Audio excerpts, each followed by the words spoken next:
Hello, myself SasiKumar, and this is Jerome Armstrong. We're in Chennai. Yeah. So, welcome Jerome, welcome to Chennai. Are you interviewing me? Yes. Okay. What's your question? Okay, this is so awkward, so I try to remove it off. So how old are you, Jerome? I'm about to turn 59 on February 26th. How old are you? So I'm just a young kid who's trying to reach 30. You're almost there. Yeah, I'm almost there. So I read your Calcutta Yoga. It's really amazing. It gives a lot of insights.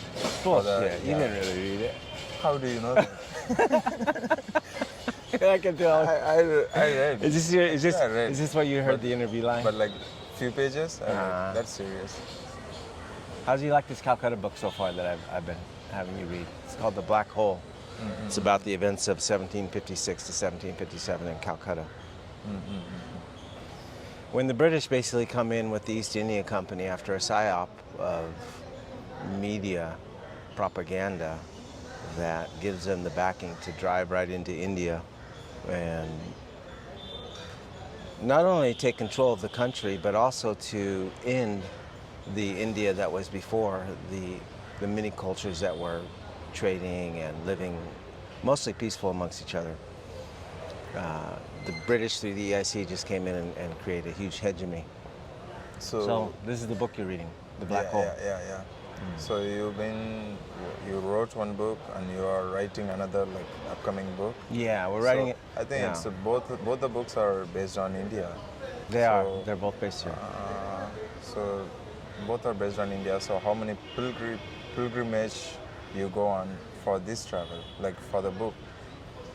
About a dozen times, more or less, that I've come to India in the last 4 or 5 years, and that's oriented towards writing this story, which is along the Ganga, the Ganges River, and I go through some historical issues in Calcutta that I want to cover, some of which I just mentioned, and then also the Hooghly. I want to look at the European powers that were in here with the fresh perspective of looking at the history that they erased, looking at what was the part of the story that was left out, that was claimed as being theirs, but not only that, but just totally erased. I want to uncover that in some of Calcutta. But that just begins the journey. We're going to start in the Adi Ganga, obviously, with the Bay of Bengal, and then going on up the Ganges through many locations, which I've already been. So in some ways, this is just a retracing of the journey that I'd done a couple years ago in order to kickstart it into completing this story I want to tell along the Ganges. So the upcoming book is more about the history of Ganges and the dynasty of different era.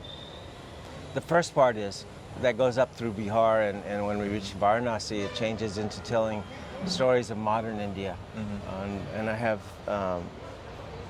I'll tell stories through the people that I meet and in India. And after that, I go up the Ganges into the Himalayas and reach Rishikesh. And the third part of the book is more of a personal journey, but it's also meeting a lot of people that are here internationally for different reasons. And it's also a discussion of the Hindu gods as it relates to me personally through experiential knowledge along the Ganges. So maybe it's the Ganges blessing to the children. Ganges blesses all of India. Yeah. So you are more than 5 years in India researching for Calcutta Yoga and for the Ganges. Yeah. So yeah. I think there should be some moment, like a crying moment or like a very impact moment that you made to write Calcutta or that you made to write Ganges. Something memorable that happened in India which inspired you to write both the books. Any incident? I think it's around the examination of the key figure in the book that I first wrote, Buddha Bose. And in some ways, I'm just retracing his story of his life still. Okay. Because after he after everything I wrote in Calcutta, yoga, he went through. Hello. Would you like to hit it? Yeah, sure. Take a menu. Appreciate it.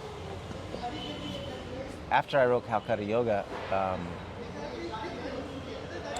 this story, which revolves around basically an old story in India, following the Ganges as a pilgrimage up into the Himalayas, and it's a story that's been done over many generations, over many times, and it's typically done by people who are my age, that are elderly and that have finished all their responsibilities within the family, and then they feel it's time to go out and seek their own truth up into the mountains. It's naturally to go to follow the river to the source. Okay. So I think this is like a culmination of, for me, my experience of writing about Buddha Bose and his experience, but reliving it and talking about it in the present. I don't talk about Buddha Bose as much in this book as I do in Calcutta Yoga, but underlying it, like what you said, I think it's the experience of looking at his life and what he did. When he wrote Holy Kailash and Lake Manasavar, I decided to go to a lot of these places that were in the Himalayas, and that's kind of what kicked it off, was talking about this journey that people do in India at my time that I'm in right now in my life. Even though I'm not from this culture, I still feel the same impulse. That's fine. Creating a book is like creating a story, creating a cinema. You have to put a lot of effort, lot amount of time, lot amount of thinking.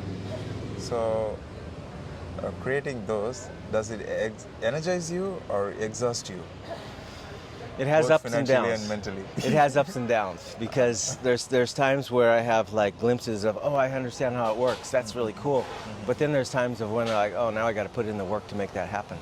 It can't just be in my head, unfortunately. So I have to translate it into, the typewriter and the laptop, and that takes a lot of work every day. So I try to be diligent of working every day around 30 minutes to an hour of just pure writing this story. And I think as it goes on, hopefully I'll plan some time in Rishikesh when we're there. I plan to just bunker down or write for about a month while we're staying along the That's nice to Ganges. hear. So whoever in Rishikesh, Jerome will be there. If you're really a bookworm, what is Yeah, it? pretty much. We'll hook up with you there. You can meet him in Rishikesh. Sounds good. Okay. Okay. So see you on next video. Bye bye.